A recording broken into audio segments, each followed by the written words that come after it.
Lectura del Santo Evangelio según San Mateo. Les aseguro que si su justicia no es mayor que la de los escribas y fariseos, ciertamente no entrarán ustedes en el reino de los cielos. Han oído que se dijo a los antiguos, no matarás y el que mate será llevado ante el tribunal. Pero yo les digo, todo el que se enoje con su hermano será llevado también ante el tribunal. También han oído que se dijo a los antiguos, no cometerás adulterio.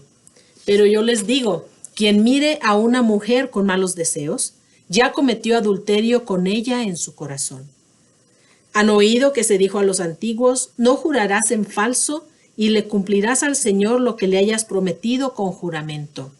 Pero yo les digo, no juren de ninguna manera. Digan simplemente sí cuando es sí y no cuando es no. Lo que se diga de más viene del maligno. Palabra del Señor. Gloria a ti, Señor Jesús. Buenos días, hermanos. Aquí estamos de nuevo. Hoy vamos a hablar acerca de este pasaje tan hermoso del Evangelio de San Mateo.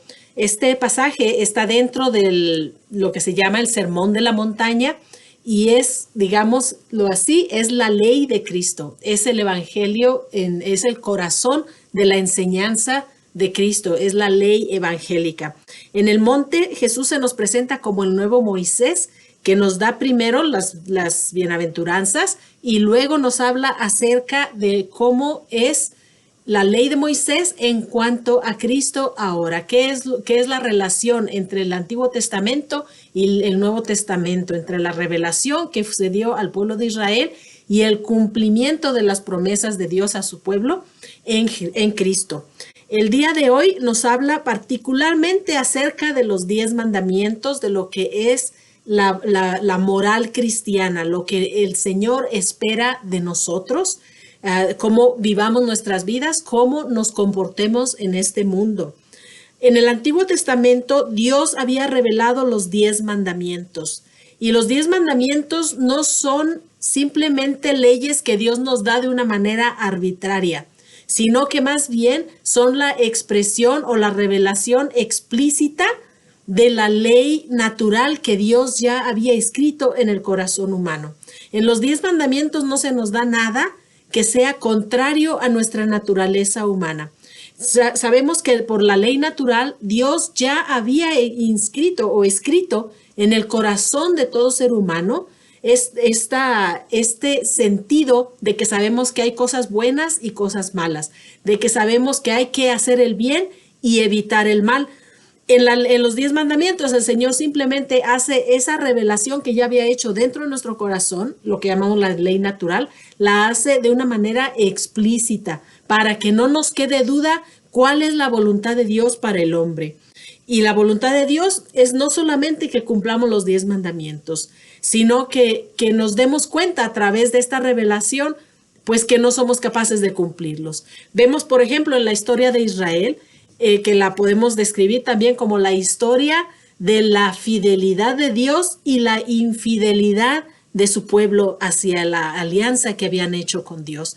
Cuando Dios reveló los 10 mandamientos a Moisés, él hizo esta alianza con el pueblo de Israel, que ellos van a cumplir la voluntad de Dios, como la expresó Dios en estos 10 mandamientos, y el pueblo de Israel iba a ser la propiedad exclusiva de Dios, iba a ser a través de este pueblo que Dios iba a manifestar su justicia, es decir, la santidad a la que el hombre había sido llamado por Dios.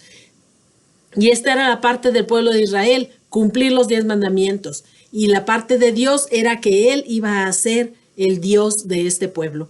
Sin embargo, vemos en la historia de Israel que Israel una y otra vez rompieron la alianza. Una y otra vez vemos cómo ellos caen en pecado, caen en idolatría, comienzan a adorar a otros dioses. Y esta pues es la historia también de nosotros, podemos verlo en nuestra vida, que sabemos qué es la voluntad de Dios, sabemos lo que está bien, y a veces estamos cerca de Dios y a veces nos empezamos a alejar y empezamos a ser infieles a esta alianza que hemos hecho con Dios. Pues esa fue la historia del pueblo de Israel. Y vimos también cómo en la historia del pueblo de Israel, una y otra vez Dios los llama de nuevo a la conversión, los llama a que regresen a Él.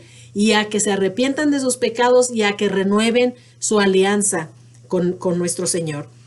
Y en el Nuevo Testamento, Jesús se nos presenta como este nuevo Moisés que va al monte y que nos da la ley evangélica, no solamente la ley antigua de los 10 mandamientos, sino la ley evangélica. Y sin embargo, Jesús no viene, como nos dice al principio del Evangelio, no viene a abolir la ley y los profetas, sino a darles cumplimiento. Y luego Él nos comienza a citar los mandamientos de la antigua alianza. Por ejemplo, no matar, no cometer adulterio, no jurar en falso. Y nos dice muchos más mandamientos. Estos son los 3 que menciona en este día. Pero también vamos a ver cómo, si en el Antiguo Testamento el pueblo de Israel fue incapaz de cumplir estos mandamientos, y en el Nuevo Testamento el Señor, como lo diríamos de una manera coloquial, se nos pone más exigente. No solamente que cumplamos los 10 mandamientos, como nos lo explica de la manera básica, no matar, pero va más allá, ¿verdad? Y nos pide que tengamos una actitud interior, que la voluntad de Dios no se refiere solamente a nuestro comportamiento externo, sino a nuestras actitudes internas y hasta nuestros deseos y hasta nuestros pensamientos, es decir, a toda nuestra persona. Ahora, si en el Antiguo Testamento los 10 mandamientos no pudimos cumplirlos, ¿cómo va a ser posible para nosotros cumplir la ley evangélica, que es mucho más exigente que simplemente cumplir los 10 mandamientos de manera exterior? Y el Señor nos dice en el Evangelio, a menos que su justicia sobrepase la de los escribas y fariseos, no van a entrar en el reino de los cielos. Y así está el abarrote y hágale como quiera. ¿Verdad? A menos que nuestra justicia, es decir, nuestra santidad, no sea mayor que la de los escribas y fariseos, no vamos a entrar en el cielo. Punto. ¿Y cuál es esta santidad de los escribas y fariseos? Es precisamente esa santidad exterior, esa santidad de apariencias.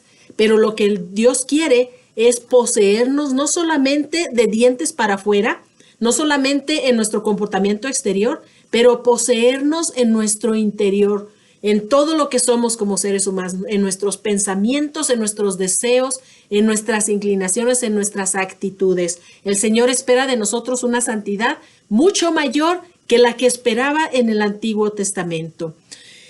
Y nos ponemos nosotros a pensar, bueno, si el Antiguo Testamento es tan difícil de cumplir, y nosotros, quizás muchos de nosotros hemos caído y hemos pecado en varios de los mandamientos, ¿cómo va a ser posible para nosotros cumplir una ley que es aún más exigente que la ley del Antiguo Testamento? Y la clave está en lo que dice el Señor. Él dice, yo no he venido a abolir la ley y los profetas, sino a darles cumplimiento.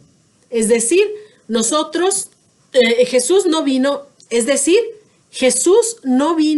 a decirnos, ya no tienen que cumplir los 10 mandamientos. Ahora simplemente con que me sigan a mí es suficiente. No. El Señor realmente espera de nosotros que cumplamos los mandamientos. La diferencia es que aquí el Señor dice, yo he venido a darles cumplimiento. Es decir, el Señor cumplió los mandamientos en su vida, pero no solo eso, sino que la novedad del Evangelio es no solamente que nos da unas exigencias más grandes que las del Antiguo Testamento, sino que nos da el poder, la fuerza de poder, de hecho, cumplir los 10 mandamientos, y no solo los 10 mandamientos, sino también la ley evangélica. ¿Por qué? Porque Jesucristo, cuando murió en la cruz, no solamente murió para perdonarnos los pecados, sino que murió también para ganarnos la gracia del Espíritu Santo, para ganarnos la presencia del Espíritu Santo en nuestra vida, que nos hace capaces de cumplir los 10 mandamientos, nos hace capaces de cumplir también la ley evangélica. Esa es la novedad del Evangelio. No que nos da unos mandamientos más exigentes, sino que nos da la fuerza, el poder de cumplirlos. Y es por eso dice el Señor, yo he venido a darles cumplimiento. Él en su vida humana, como ser humano, Él cumplió los 10 mandamientos, cumplió la ley de Dios, cumplió la voluntad de Dios de manera perfecta, y cumplió también en su corazón y en su mente. Todo su ser estaba consagrado a Dios, entregado a Dios. Le pertenecía completamente a Dios. Y eso es lo que Dios quiere de cada uno de nosotros, que nosotros le pertenezcamos de manera total, completa. Nuestra mente, nuestro corazón, nuestros sentimientos, nuestras emociones, nuestro cuerpo, que todo lo que hagamos, lo que pensamos, lo que decimos, nuestras actitudes, que todo esté conforme a la voluntad de Dios. Eso es lo que Dios espera de nosotros. Y eso nosotros no lo podemos hacer. Es una obra, es un milagro de la gracia de Dios en nosotros por medio de la presencia del Espíritu Santo, que es también el santificador. Es otro de los títulos del Espíritu Santo.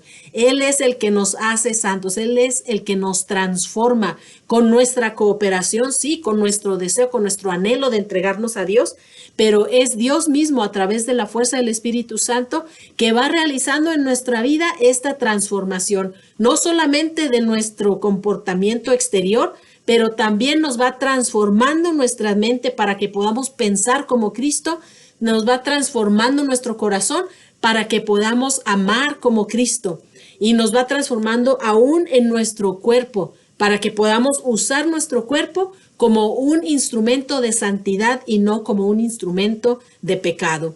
Y esa es la voluntad de Dios para nosotros, nuestra santificación. Y es posible gracias a Jesucristo, porque Él murió por nosotros una vez más, no solo para perdonarnos nuestros pecados, sino para darnos la gracia de poder vivir nuestra vida cada vez más rendida a la voluntad de Dios, cada vez más transformada con la fuerza del Espíritu Santo para poder realizar en esta vida la voluntad de Dios, expresada en los 10 mandamientos, pero expresada también en la ley evangélica y en las exigencias que Cristo nos da en el Evangelio.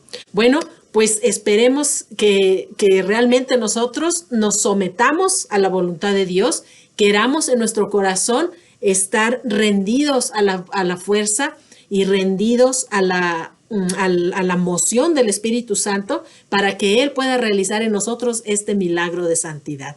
Por favor, hagan una oración por mí y yo voy a orar por ustedes como siempre. Dios los bendiga y arrivederci. Nos vemos en la próxima.